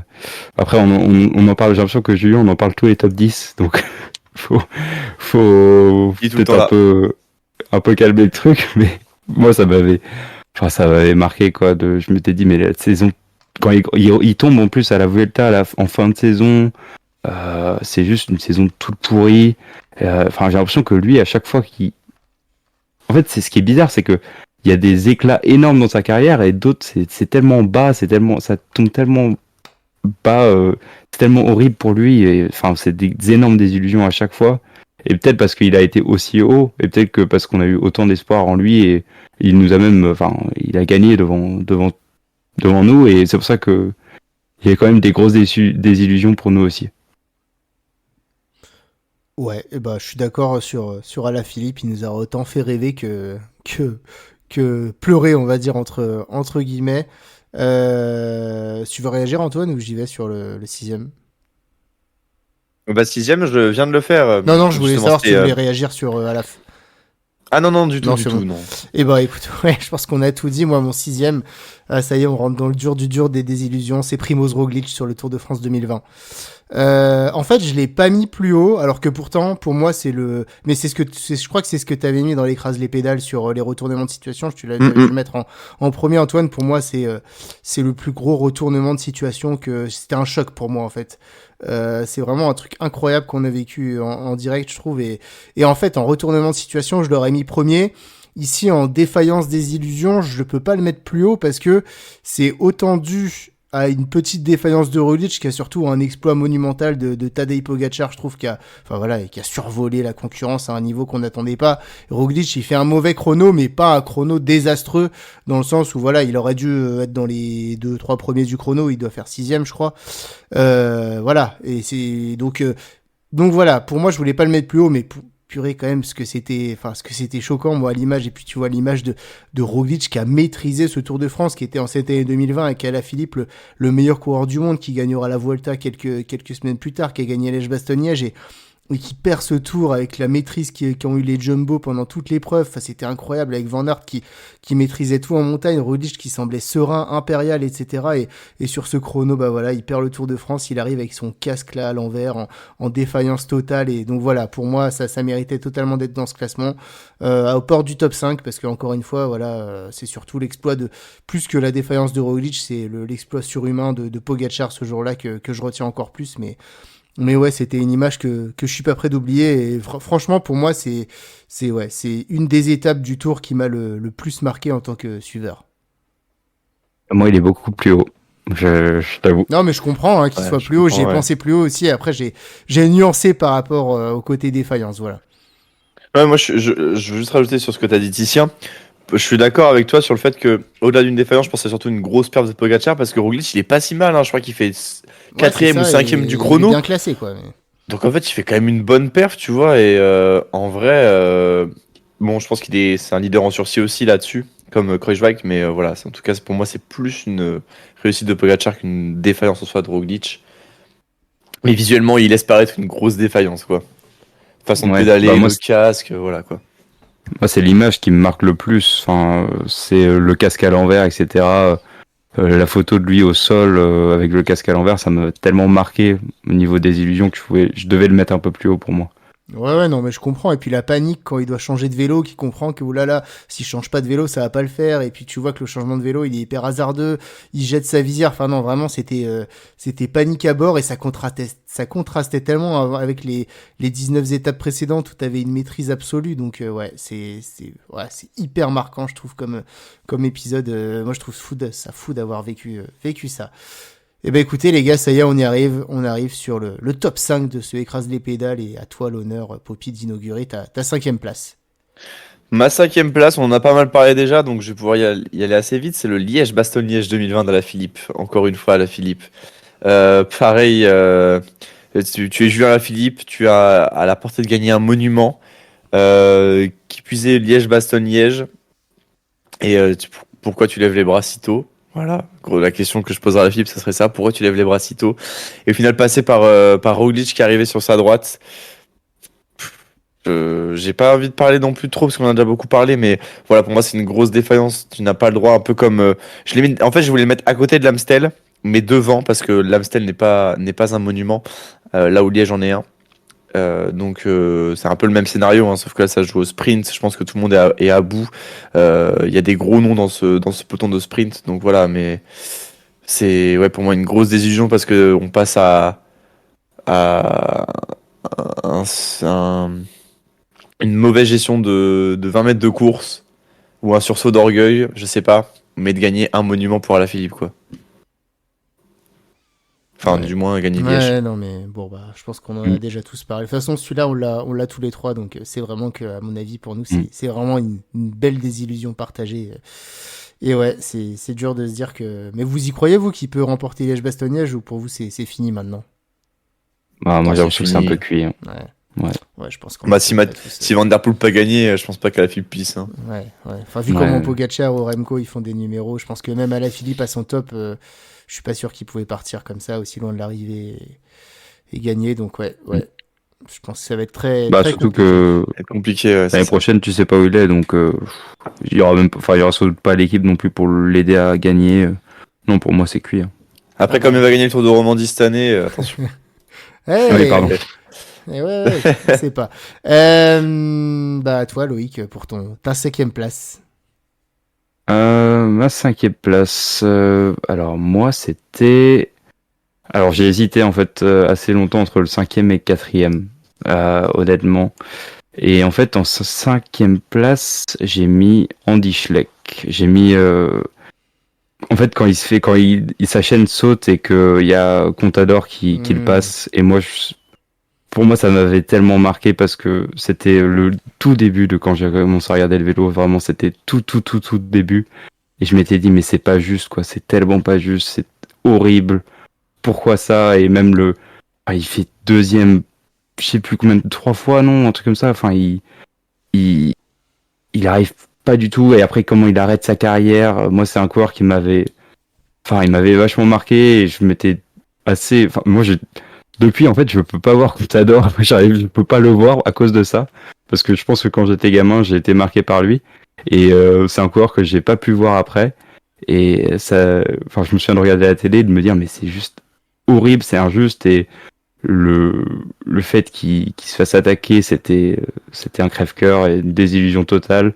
Même si à la fin, en fait, il gagne le tour sur tapis vert, mais c'est absolument pas une victoire qu'on a envie de voir pour lui. Donc, pour moi, c'était grosse désillusion. Ouais, je suis totalement d'accord avec toi. Je l'ai pas mis, mais j'aurais pu le mettre en fait, parce que maintenant que j'y pense, parce que, enfin, quand tu regardes ce qui était annonciateur avec Andy Schleck qui fait à 22 ans, je crois, deuxième dans Giro 2007, et ce qui se passe à la fin, bah, il y a quand même un Liège-Bastogne-Liège, il y a un Tour de France du coup sur tapis vert, mais tu sens qu'il y a surtout voilà des gros manques. Surtout, c'était un coureur qui courait un mois dans l'année, c'est-à-dire le Tour de France, qui était transparent souvent le reste de l'année. Enfin voilà, t'as un petit sentiment de gâchis quand même par rapport au potentiel de base, mais bon, il y a quand même un grand tour et un monument, donc voilà. Mais je te Mm. comprends tout à fait. Non, clairement, Andy Schleck, il avait l'air tellement fort sur sa Tour de France et il a quand même aussi un monument à son actif. Donc en fait, ouais, c'était un très bon coureur et le fait qu'il gagne pas un Tour de France à la pédale, surtout en 2010 là avec ce saut de chaîne où il est très fort, même quand il fait un saut de chaîne, c'est quand il attaque. Donc c'est pour dire et Contador prend pas la roue du tout. Donc ouais, grosse désillusion par rapport à ça et ouais, c'est très triste pour Andy Schleck qui, je pense, méritait mieux et qui n'a pas non plus été aidé par tous les petits faits qui lui sont tombés dessus comme ce Sochen par exemple. Moi, ce qui m'avait marqué aussi, c'était son interview de fin de carrière. Quand il commence à pleurer, il finit sa carrière tellement jeune par rapport au potentiel qu'il avait. Il arrête à 30 ans, il me semble. Enfin, pour moi, c'était du gâché. Enfin, c'était du talent gâché à la fin, quoi. Ouais, c'est vrai que c'est horrible. Tout à Il nous a fait fait. rêver étant jeune. Ouais. Bah moi j'étais plus Contador, mais dans tous les cas, je suis d'accord Ah, avec vous que c'est du gâchis. Eh ben écoutez, moi mon cinquième, bah t'en as déjà parlé, Poppy, c'est Simon Yates sur le Giro 2018. En fait, si j'avais été tout à fait objectif sans prendre du tout l'affect, pour moi ça aurait mérité la première place parce que j'ai aucun souvenir au 21e Oui. siècle d'un leader qui perd 35 minutes sur une étape de montagne alors qu'il a gagné 3 étapes et archi dominé le reste de la course. Donc ouais non, c'est clairement pour moi la défaillance du siècle, hein. Enfin, c'est vraiment énorme de perdre autant de temps et au final un mec plus tard qui ira juste sur Pro Cycling Stats dans 50 ans et si ça existe encore et qui verra Simon Yates, ah ouais bon bah lui et qui regarde juste le classement final du Giro et qui se dira bah il s'est complètement loupé sur ce Giro, il finit je sais pas 30e du classement général et bah en fait ouais non, impossible de se douter que Simon Yates il était impérial et non bah voilà, en termes en tout cas de chiffres c'est une défaillance incroyable, mais tout simplement, voilà, il était cuit, il a mal géré ses efforts, et puis derrière, bon bah, je l'ai pas mis plus haut parce que mine de rien, quelques mois après, il s'est vengé entre guillemets en allant chercher son seul et unique grand tour, la Vuelta, donc voilà. Mais Simon Yates, ça méritait d'être dans le top 5 de mon classement. Évidemment. Tout a été dit, je crois. Et bah écoutez, quatrième place, à toi Poppy. Quatrième place, pardon. J'ai mis mon coureur préféré ici. C'est pas Romain Bardet. Donc Ouh, ça j'ai sent un mis maillot Thomas jaune, ça. Vauclair. Oh là là là. Ouais, Thomas Vauclair en 2011. Vous l'avez mis plus haut? Oh, beaucoup plus haut. Non. Ok. Bah on en reparlera après, mais Non, mais vas-y, hein. très non, mais comme ça on pourra, je pense, plus débattre après dessus. Mais voilà, l'épopée de Thomas Vauclair en 2011. Je vais juste expliquer pourquoi je le mets pas plus haut. Parce que pour moi, Vauclair, je m'attends pas en 2011 à ce qu'il gagne le Tour de France. Je m'attends à ce qu'il craque justement. Et il a pas l'équipe pour gagner. Il a pas du tout. C'est pas un coureur basé pour la haute montagne. Le maillot jaune le porte énormément et on se fait beaucoup d'espoir par rapport à ça. Mais on s'attendait à ce qu'il craque, je pense. En tout cas, moi, je m'attendais à ce que Vauclair craque. Et et voilà. Et ça ne m'étonnait pas en fait qu'il craque en 2011. Et en fait, devant, c'est surtout des gars qui, pour moi, ou des faits qui pour moi étaient je m'attendais pas à ça quoi. Donc Vauclair 2011 je m'y attendais un peu, même si ça faisait mal au cœur de voir ça, je m'y attendais, donc c'est pour ça que j'ai pas mis plus haut. Mais moi, en fait, le problème de ce tour, c'est que je l'ai pas regardé, j'étais trop jeune, j'avais 8 ans, il me semble. Ah, t'as loupé Du un coup, truc, il était incroyable, hein. Non mais oui, j'ai loupé, enfin, j'aurais dû être né 5 ans avant, mais je pense que sinon, il serait tout à fait rentré là-dedans. Mais moi, je l'ai pas vu, ce Tour de France, donc j'avoue que ça m'était un peu passé à travers. Mais c'est vrai que là, je vais m'atteler à aller regarder un petit replay, enfin, me faire un peu de mal et aller regarder un petit replay. moi c'est fou, hein. C'est trop Ouais, drôle. ouais. Et puis quand il attaque Vauclair, c'est vraiment hilarant, hein, je trouve. Mais Quand il suit les roues. cette étape est sur YouTube pour info en intégralité, Ouais. je crois. Donc tu peux la retrouver, Loïc. C'était un truc de fou. Je vais m'atteler et à ça. J'en parlerai plus tard parce que moi je l'ai mis encore plus haut. Mais je suis d'accord avec tout ce que t'as dit, Antoine, du coup. Parfait. Moi, en quatrième place, j'ai mis Van Vleuten sur ses épreuves olympiques. Parce que moi, du coup, c'est pour moi la plus grande cycliste de tous les temps. Et il manque un truc à son palmarès, bah, c'est les titres olympiques où en 2016, c'est des images terribles d'une énorme chute quand elle descend. C'était une route ultra dangereuse. Enfin, tu sais pas trop Oui, ce que exact, ça fait ouais. là. Ouais, Enfin, c'était ça quand fait même peur, hein. Ah, c'est horrible. honteux Vraiment. c'est honteux de mettre ça sur une épreuve olympique. Donc ça m'avait, enfin tu la vois, elle est à la télé, t'avais juste envie d'éteindre la télé. C'était c'était à vomir quoi. C'était horrible parce que Et il puis y les avait, caméras qui restaient sur elle. mais oui, mais enfin c'était dans un, c'est inhumain de faire ça. Et après, bah, ce qui s'est passé aussi à Tokyo, où elle pense gagner la course, et en fait, elle lève les bras. Et en fait, bah non, il y a eu une échappée matinale. Il y a quelqu'un qui n'a pas de contrat professionnel qui gagne la course. On en avait parlé, Donc, ça, dans les étoiles filantes. Ouais. donc C'est énorme. c'est juste, enfin, c'est désillusion totale. Et pour elle, qui est la plus grande cycliste de tous les temps, pour moi, sans énormément de débat, c'est choquant d'avoir ces deux épisodes-là dans sa carrière. Et enfin, moi, ça m'avait marqué, pas surtout parce qu'elle est néerlandaise aussi, hein, c'est surtout ça. Mais ça m'avait vachement. Tokyo, c'était horrible, mais en même temps, c'était un peu con. Mais 2016, c'était, c'était juste à éteindre la télé, quoi. Moi, c'était le sentiment que j'avais. Ouais, je suis. Alors, bon. Petit débat, tu penses que tu la mets devant Marianne Vos en termes de Ah, cycliste? en fait, c'est juste ces deux Parce que grosses Vos, elle est qui là sont. depuis 2009, je crois. Hein. Oui, mais oh, c'est aussi n'importe. Enfin, elle continue à être là et elle continue à gagner, mais c'est juste deux grosses qui sont totalement différentes. Il y en a une qui est vraiment sur profil classique et l'autre qui est profil grand tour. Donc, c'est à peu près au même niveau. Enfin, c'est le même niveau de plus grand de tous les temps. Mais c'est juste que j'ai plus d'affect pour des coureurs de grand tour enfin, de course par étape Hmm. que classique en fait. C'est ça qui me fait avoir plus d'affect pour elle. Ah ben j'entends et puis ouais je suis d'accord avec toi surtout cet épisode de 2020 Ouais. 2022 du coup 2021 2021. ouais enfin franchement c'était c'était n'importe quoi enfin bref on en a déjà parlé dans notre écrase les Ouais, pédales ouais. mais moi Non, mais oui. ça m'avait marqué de fou enfin en plus non mais ce qui était incroyable bah d'une elle se trompe je pense que c'est déjà arrivé voilà mais c'est qu'ensuite elle franchit la ligne et personne lui dit et ça a Non.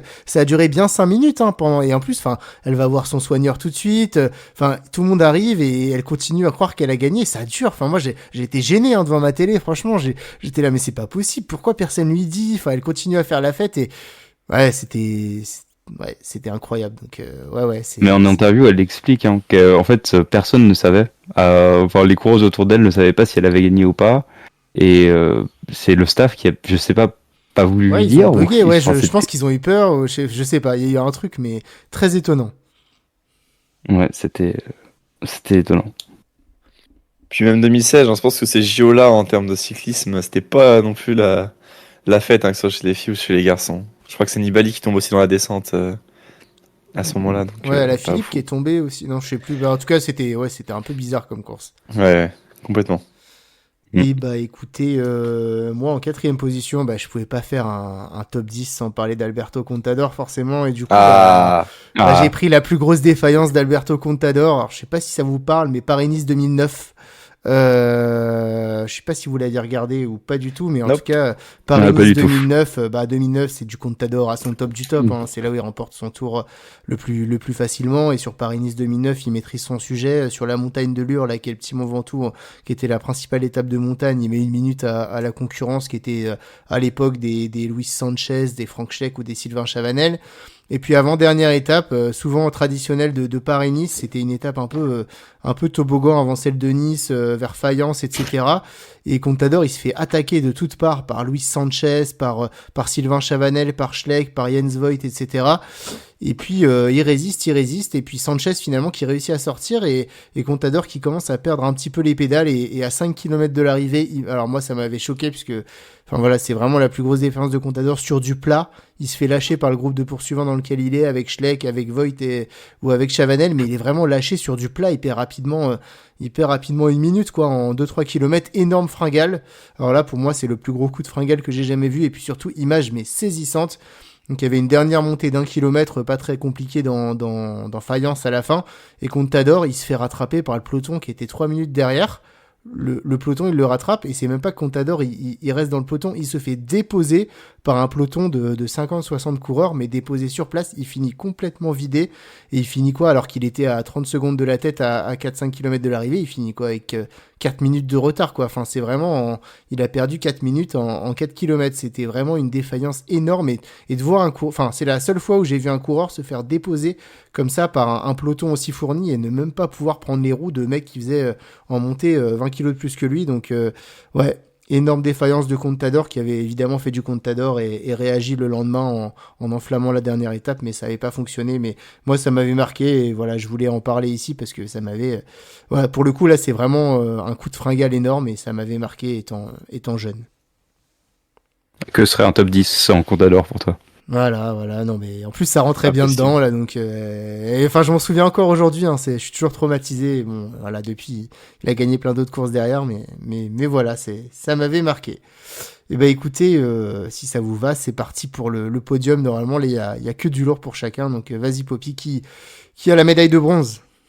Bah, moi, la médaille de bronze, c'est un coureur qui m'a déçu, qui a certes des très bonnes perfs, mais qui pour moi m'a toujours déçu. C'est Nairo Quintana.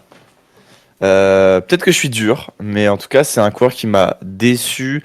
Il y a quand même deux grands tours pour Quintana, Giro 2014 et Vuelta 2016. Mais en fait, derrière, c'est ces Tours de France de Quintana où en 2013, il est là, je sais plus combien il fait, donc il chope maillot à poids en 2013, mais bon, c'est le Tour de France où Chris Froome assomme Ouais. tout le monde et décroche tout le monde dans le vent tout en le rattrapant. Mais on se dit, voilà, Quintana il était jeune à ce moment-là. En 2013, il me semble qu'il a quoi? Il a 22, 23 ans. Si j'ai pas Ouais, quelque chose 23 ans, comme je crois. ça. Il gagne le maillot blanc aussi, donc il était bien jeune, Ouais, ouais. Ouais, jeune, ouais. ouais, je crois que c'est 23 ans. Et en fait, derrière, t'as toujours été battu par Chris Froome.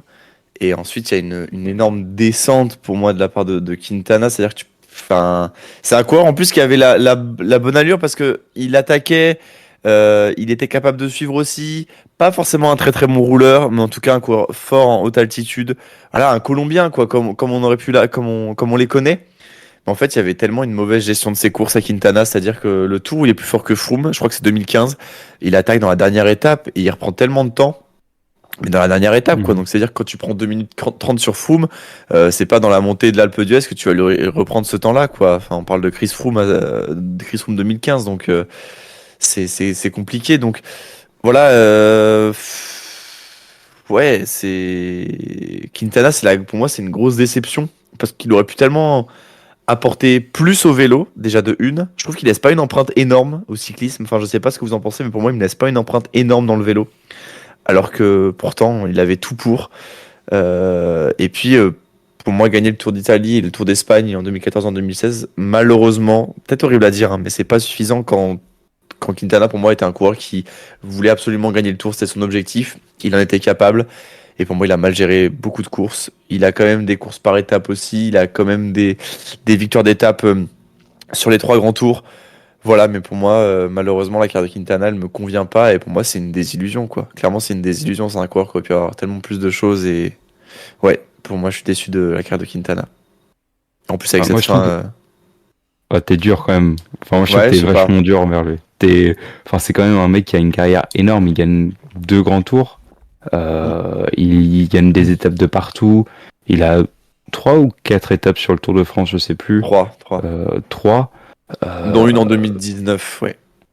Donc, enfin, après, moi, ce qui est la désillusion qu'il y a dans lui, c'est juste sa fin de carrière. Enfin, plus sa fin de carrière pour moi. Et après, je sais pas ce que vous en pensez aussi. Je sais pas si le fait d'avoir couru chez la Movistar, enfin, ça a joué sur ses gestions de grand tour. Je sais pas si les tactiques peut-être étaient peut-être pas les meilleures face à Ineos. Enfin, la Sky à l'époque, peut-être que ça aussi ça a joué, mais pour moi, c'est pas une désillusion. Pour moi, il est extrêmement fort et il a montré qu'il était extrêmement fort. Et sur le tour, il y avait pas grand-chose à faire non plus.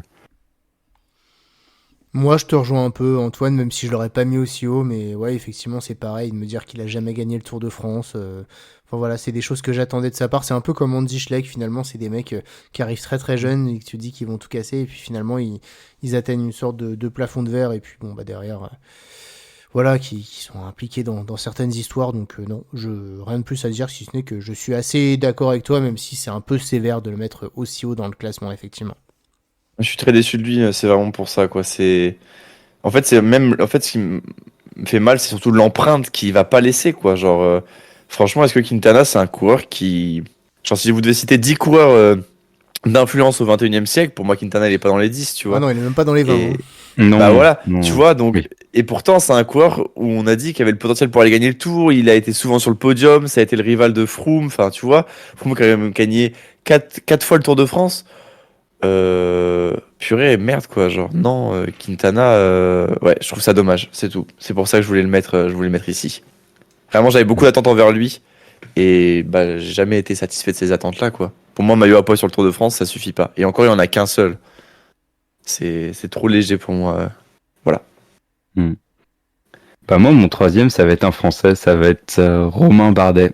Moi, vous pouvez dire que c'est extrêmement dur, etc. Mais moi, il avait j'avais tellement d'espoir pour lui sur les courses par étapes, etc.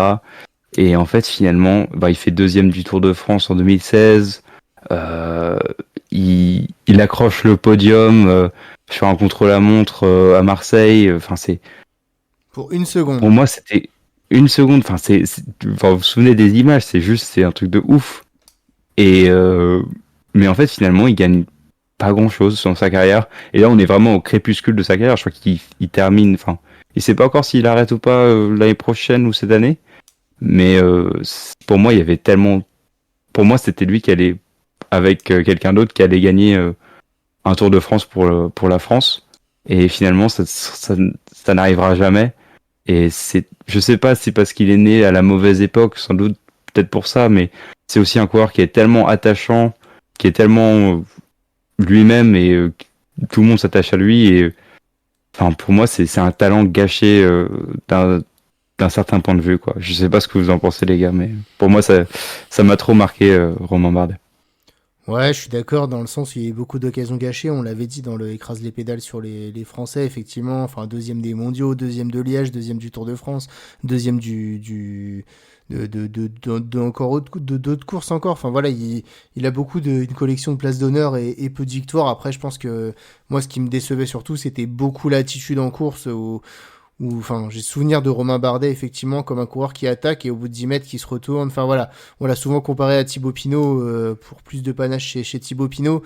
Après ça, Romain Bardet, bah voilà, sur les Ardennaises, il est tombé quand même sur des purs punchers. Sur les mondiaux, malheureusement, il est très très fort, mais voilà, contre Valverde au sprint, c'était impossible. Et puis, bah voilà, il combat Chris Froome sur le Tour de France. Donc, moi, j'ai jamais eu l'impression, mine de rien, qu'il était en position de gagner face au monstre qui était en face de lui. Donc, je pense qu'il a malgré tout fait une belle carrière. C'est pas un, voilà, j'ai envie de dire qu'il y a des cracks et des super cracks. Bah lui, c'est un crack, mais c'est pas un super crack. Voilà, il lui manquait toujours quelque chose par rapport aux 4-5 mecs vraiment qui survolaient à chaque époque le cyclisme mondial. Donc malgré tout, il leur a manqué, mais il fait une belle carrière. Donc je te trouve un peu sévère là aussi. Je vais rien dire parce que j'ai mis Quintana, donc. Oui, Mais c'est un peu dans le même lot, ouais, quoi. Mais j'avais plus bah ouais, d'attentes en mais c'est vrai que- Quintana, tu vois. bah pareil, exactement pareil. Bon, Bardet, j'étais résilié au fait qu'il gagnerait jamais le Tour. Honnêtement, j'étais résilié à ce fait-là et il a quand même pour moi une carrière qui est plus que satisfaisante. Ouais, mais Euh, il gagne pas vraiment de course par étape. Tu vois, ouais, je sais, à mais part le Tour des Alpes, qu'est-ce qu'il gagne? C'était quelqu'un mais qui était fait pour gagner, quoi. Au moins un grand tour. bah, je pense qu'on en reparlera un peu après, si jamais. Sans spoil. Hmm. Ouais, tu penses à peut-être un peu le sud de l'Europe, peut-être? Peut-être. Non, pas le sud de l'Europe. Ouais, on peut dire que c'est le sud. Ouais, je sais pas. Tu considères quoi comme sud? Ah, Non, mais je sais pas. on en reparlera un peu après de Romain Bardet encore. Eh ben écoutez, moi je vais conclure rapidement sur la troisième place parce que le temps file aussi. Eh ben écoutez, moi c'est Tadej Pogacar sur cette étape du Granon sur le Tour de France 2022. Pour moi, étape du siècle sur Grand Tour. J'ai pas décroché de cette étape, j'ai trouvé ça incroyable. Chapeau à la Jumbo-Visma pour ce qu'ils ont fait. Ils ont réussi à. Enfin pour moi c'est un mythe qui s'est un peu effondré sur cette étape. C'est Tadej Pogacar, l'ogre absolu depuis 2 saisons qui craque et ça je m'y attendais pas. C'était incroyable de voir ce coureur qui me paraissait et qui me paraît toujours invincible, voilà, perdre comme ça, et c'est ce qui l'a rendu humain en fait, et c'est ce qui fait qu'aujourd'hui je pense aussi beaucoup apprécier Tadej Pogacar malgré le fait que qu'il domine quand même le cyclisme mondial, c'est qu'il y a certains instants comme aussi l'année dernière dans le col de la Loze qui ont su le montrer humain, et ben voilà, il s'est fait attaquer de toutes parts et il a fini par craquer.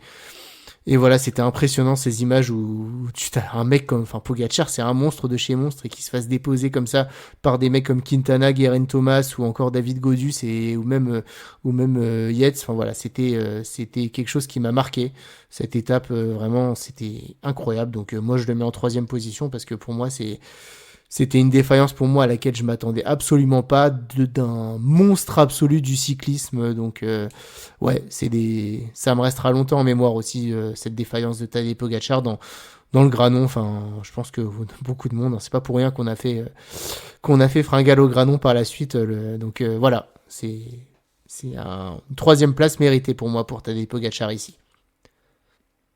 Oui, Rien totalement. à ajouter. Et bah écoutez, qui manque la victoire de peu, j'ai envie de dire, et qui termine à la seconde place. Écoutez, je pense que vous l'avez pas mis, mais pour moi, ça a été vraiment une désillusion. C'est le Giro 2022 en fait, parce que l'abandon de Ouais. Romain Bardet, ça m'a Je fait savais trop que t'allais mal. le mettre, tu vois. Ah oui. Bah ouais, mais C'est le sud de l'Europe, l'Italie.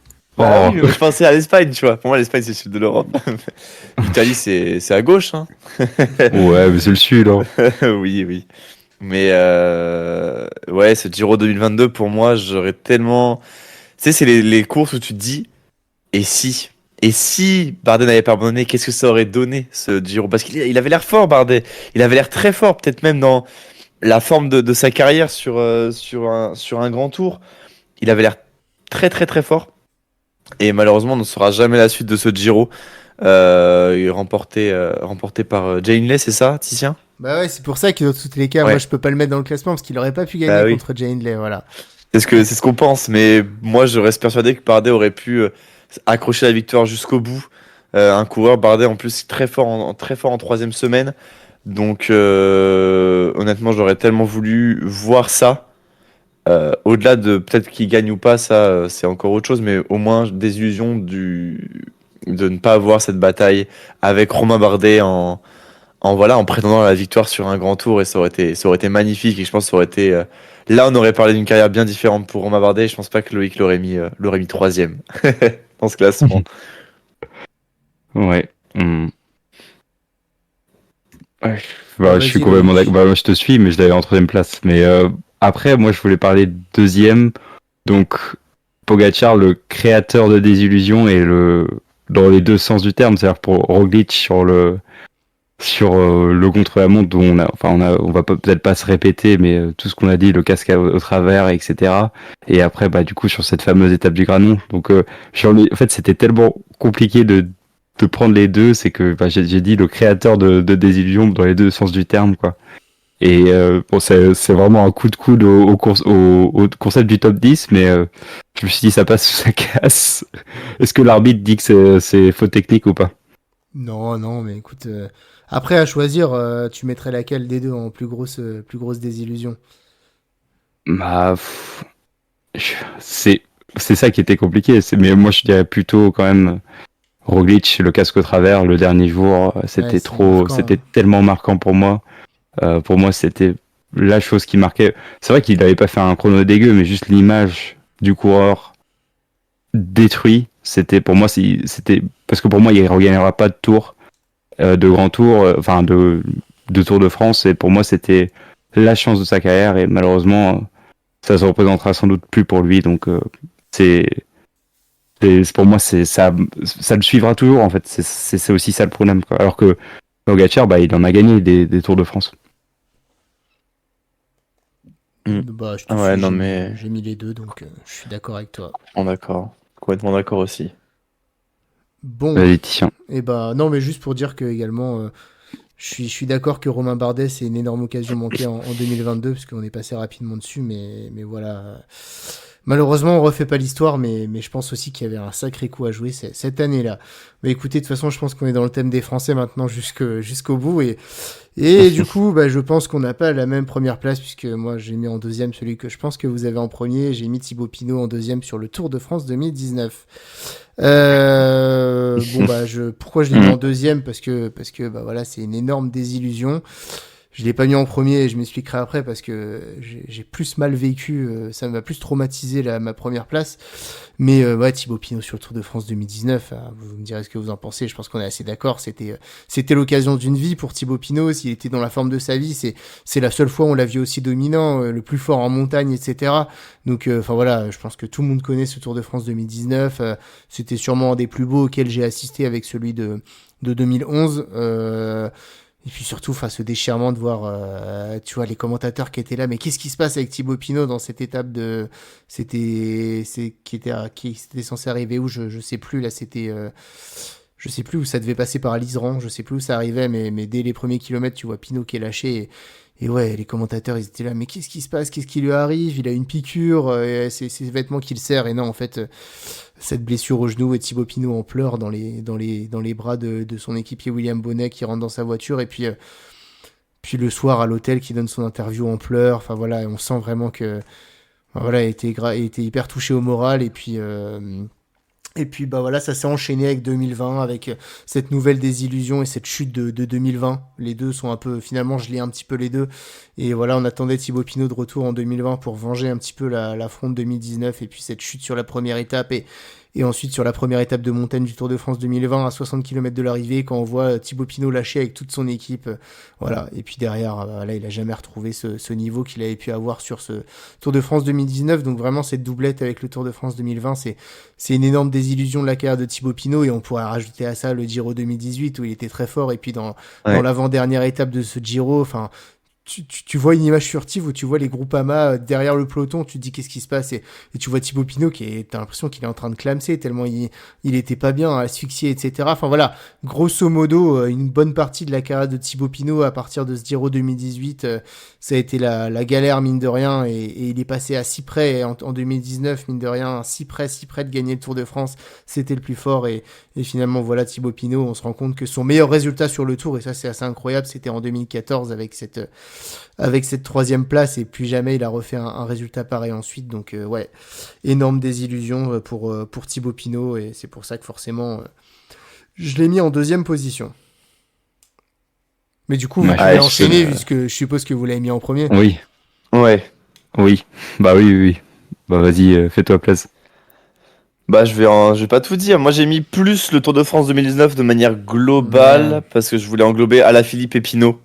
Mais plus sur Pinot, je pense que c'est vraiment la très très grosse illusion de ce Tour de France. Et derrière, on n'a plus qu'Alaphilippe en ultime guerrier. Et en fait, ce qui m'a fait mal dans ce Tour de France-là, j'ai plus parlé d'Alaphilippe pour te laisser la place sur Pinot, Loïc. Mais Alaphilippe, tu le vois, t'as vraiment l'image du punching ball, quoi. Tout le monde l'attaque, tout le monde part, c'est horrible. Et tu vois des mecs comme, on en a parlé tout à l'heure, mais comme Kruijswijk, des gars qui ont rien fait sur ce Tour de France à part suivre les roues et qui attaquent Alaphilippe et tu vois ils prennent la bonne occasion, tu te dis purée ça fait tellement mal au cœur qu'Alaphilippe se fasse boxer comme ça et soit impuissant, paraisse si faible, si petit, si seul, alors que purée sur des courses d'un jour il explose tout le monde. Donc non franchement ça faisait vraiment mal au cœur, ça m'a vraiment fait mal au cœur ce Tour de France là. Je pense que ça m'a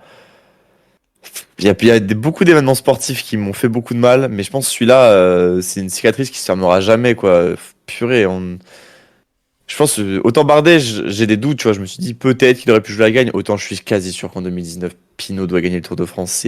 Pour moi, c'était une certitude. Et voilà, Alaphilippe, qui, en dernier espoir, qui malheureusement décroche une belle quatrième ou cinquième place, je sais plus. Mais voilà, ce Tour de France 2019, pour moi, c'était vraiment la plus grosse douleur que j'ai ressentie dans le vélo. Bah moi c'est Pinot, pour moi il avait gagné le Tour aussi. Enfin il avait pas gagné mais pour moi il allait gagner. Enfin si pour moi c'était gagné quoi. Et le voir rentrer dans la voiture en pleurs.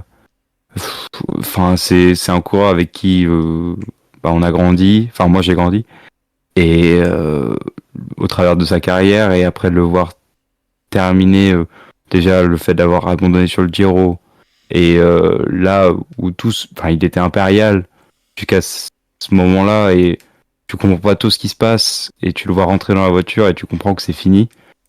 Bah moi ça m'a aussi donné envie d'éteindre la télé et après bah oui comme vous avez dit l'interview, le fait que en fait ils se remettent vraiment jamais vraiment de ça, parce qu'après, il tombe en 2020, et finalement, tous les espoirs qu'on avait placés en lui, on ne sera jamais vraiment, enfin, ils seront jamais vraiment satisfaits.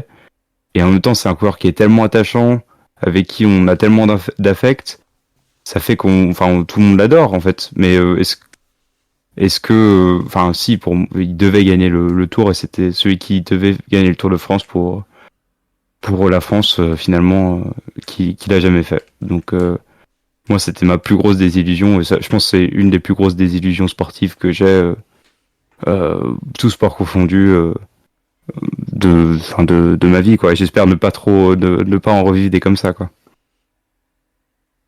Ouais, tout à fait. C'était un moment difficile. Quelque chose à rajouter sur Thibaut Pinot? Non, sinon on va pleurer, je pense, Titien. Bah, écoutez, je vais conclure cette émission par un moment encore difficile pour moi, la première place. Bon bah c'est Thomas Voeckler sur le Tour de France 2011. En fait, pour moi, c'est un traumatisme, franchement. Cette étape de l'Alpe d'Huez sur le Tour de France 2011 pour Vauclair, c'est un traumatisme. On rappelle le contexte, hein, mais Thomas Vauclair, il est pas du tout attendu à ce niveau sur le Tour de France. Il profite d'une échappée là en fin de première semaine pour aller prendre le maillot jaune avec quelques minutes d'avance. Et puis ensuite, on se dit voilà, comme en 2004, il va le rendre assez vite. Et en fait, on se rend compte sur les 2 étapes des Pyrénées, bah non, que il est à peine moins fort, mais vraiment un chouïa moins fort que les leaders, quoi. Sur la première étape de montagne qui arrivait à Luzardinen, il perd quoi, 15 secondes max sur les leaders alors qu'il en a 4 d'avance. Sur la deuxième étape de montagne au plateau de Bay, ben, même il attaque à un moment tellement il est fort. Enfin, il est au niveau des meilleurs, quoi. Et là, tous les espoirs sont permis. Ensuite, il y a 2 premières étapes de montagne faciles sur les Alpes. Vauclair, il perd pas grand chose parce que, toujours au niveau des meilleurs. Et là, vu son avance, autant pour Pinot, j'avais ce doute de me dire oui, il est très fort en deuxième semaine, mais attention, les états de forme, ils peuvent également varier avec la troisième semaine, et puis il a du retard. Autant Vauclair, il avait une marge. Et puis il y a cette étape de mythique du Galibier où Andy Schleck va gagner, et Thomas Vauclair, il résiste magnifiquement. Bon, Andy Schleck est impérial sur cette étape. Vauclair, il sauve son maillot. J'ai cette image avec Vauclair, le poing serré là sur la ligne, qui sauve son maillot pour une vingtaine de secondes. Et là, je me dis, bah voilà, il y a un coup à jouer. Il reste une étape de montagne. Les autres, ils sont pas supérieurs. Le seul qui s'est montré supérieur, c'est Andy Schleck, mais qui va sûrement être bien fatigué sur cette étape de l'Alpe d'Huez de ses efforts de la veille. Contador, il est en défaillance totale. Cadel Evans, il est en contrôle. Basso, Cunego, ils sont pas meilleurs que lui. Là, j'y croyais vraiment. Et puis à cette étape de l'Alpe d'Huez, donc étape une des étapes du siècle aussi pour moi, Contador qui attaque dès le début de l'étape, suivi par Andy Schleck, et l'erreur de Vauclair de vouloir à tout prix, alors que en fait Contador et Schleck ils sont partis, Vauclair il a absolument voulu partir avec eux, et puis derrière il y a le peloton qui est resté groupé et qui s'organisait à 1 minute 30, et en fait Vauclair il se fait lâcher à la moitié de l'ascension par Contador et Schleck, et là il fait une grosse erreur, il avait 3 équipiers dans le peloton, au lieu de se relever, il persiste à une trentaine de secondes du duo de tête, et puis petit à petit il dilapide ses forces. Enfin voilà, il perd un peu ses nerfs, il perd le contrôle, il se fait rejoindre par le peloton, il se fait même déposer dans les 2 derniers kilomètres du Galibier avant l'Alpe d'Huez par le peloton. Et moi j'ai cette image, enfin je sais pas si ça vous parle, mais Vauclair qui crie après ses coéquipiers, attendez-moi, Évidemment. il perd Si, si. complètement les pédales, mais c'était horrible. Qui jette un à vivre bidon en par direct. terre Ouais, aussi. ouais, franchement, enfin il y a vraiment, c'était l'horreur. Et Thomas Vauclair, voilà, au final, il passe en 40e position au sommet du Galibier, alors que voilà, il a très très mal géré. Et je pense que dans la voiture, on n'était pas du tout préparé à gérer cette situation d'avoir le maillot jaune à 2 jours de l'arrivée. Et puis derrière, avec tous ces efforts fournis, forcément dans la montée finale de l'Alpe d'Huez, même s'il a pu recoller, il perd encore 2-3 minutes, et il va perdre à la fois le Tour de France et puis à la fois le podium sur cette étape, à la fois parce que je pense que physiquement il était peut-être un petit peu juste, mais surtout il a à la fois mal couru, et puis il a craqué mentalement, et pour moi ouais, j'y croyais vraiment à partir de la veille, et Vauclair qui résistait, j'y croyais à minima au podium, et pourquoi pas à la victoire, et il a tout perdu sur cette étape, et vraiment Vauclair à visage humain. Enfin voilà, j'invite tout le monde qui regarde ces vidéos à regarder cette étape, parce que voilà, c'était impressionnant, et moi ça m'a marqué, et ouais, parce que j'avais un bon attachement aussi à Thomas Vauclair à l'époque, mais ouais, c'est pour moi, ça mêle la désillusion et l'énorme défaillance d'un coureur qui avait tellement surpris son monde sur on va dire les 6-7e du Tour de France. Donc moi j'ai voulu le mettre en premier pour ça. Je comprends. magnifiquement bien raconté. Ouais. Ouais, je comprends. En vrai, je comprends en fait le fait d'associer défaillance et désillusion dans ces cas-là, mais ouais, c'est vrai qu'il avait un avantage de ouf en termes de temps. Là où, comme t'as dit, Pinot, lui, était plutôt justement à grappiller des secondes sur la semaine. Donc non, mais clairement, puis c'est vraiment. En plus, c'est un coureur qui était très démonstratif, qui laissait beaucoup paraître ses émotions en course. C'est-à-dire quand il est fatigué, tu le vois. C'est pas un coureur qui va forcément se retenir. Et là, quand il crie, tu te dis, c'est horrible, ça y est, bah, tu vois. Et puis même les commentateurs, je sais pas si tu te souviens, qui disent, ça y est, il perd les pédales. Ouais, Et là, tu te dis, exactement. purée, c'est la Ouais. fin, c'est la fin, Ouais, quoi. c'était la fin. Mais après 19 jours sur les 21 à gérer magnifiquement le truc, mais tu sentais que l'équipe, mine de rien, ils étaient pas faits pour gérer une situation comme ça et ils auraient dû lui dire d'attendre et je me souviens, il l'interviewait alors que Vauclair, ils interviewaient son directeur sportif alors qu'il était entre les deux groupes là, il disait bah non, faut rester en cette position, faut qu'ils se battent, etc. Alors que tout le monde disait ben non, mais là faut attendre et avec toute la descente et la vallée derrière, ça va revenir et il aura ses équipiers et non, ouais, voilà, donc pour moi, ça passait en première position de ce classement. Mais messieurs, si ça vous va, on va conclure parce que là, c'est le plus long écrase les pédales qu'on ait jamais fait. Bah, c'est top, hein, on a eu plein de faits et de coureurs différents et de courses différentes dans notre classement, donc c'est cool, on a bien pu en discuter. Bah écoutez, dites-nous d'ailleurs hein, dans les commentaires ce que vous pensez de notre classement et puis votre classement à vous si vous voulez nous partager également vous des étapes, des coureurs qui vous ont marqué en termes de défaillance, des illusions. N'hésitez pas. Bah messieurs, je pense qu'on peut conclure en disant que encore une nouvelle belle émission et puis si ça vous va, on se donne rendez-vous prochainement pour un nouveau top 10. Ah bah oui, Avec beaucoup grand plaisir. d'émotions. Avec grand plaisir. Eh ben, écoutez, merci à tous les deux en tout cas pour votre participation. Merci à tous de nous écouter. N'hésitez pas à liker cette vidéo et puis à vous abonner évidemment si vous n'êtes pas encore abonné, ce serait dommage. Et puis bah écoutez, moi je vous souhaite on vous souhaite tous une excellente journée et puis à très très bientôt pour un nouvel épisode d'Écrase le pédale. Merci à tous et ciao. Bisous à tous. Salut tout le monde et allez Romain Bardet.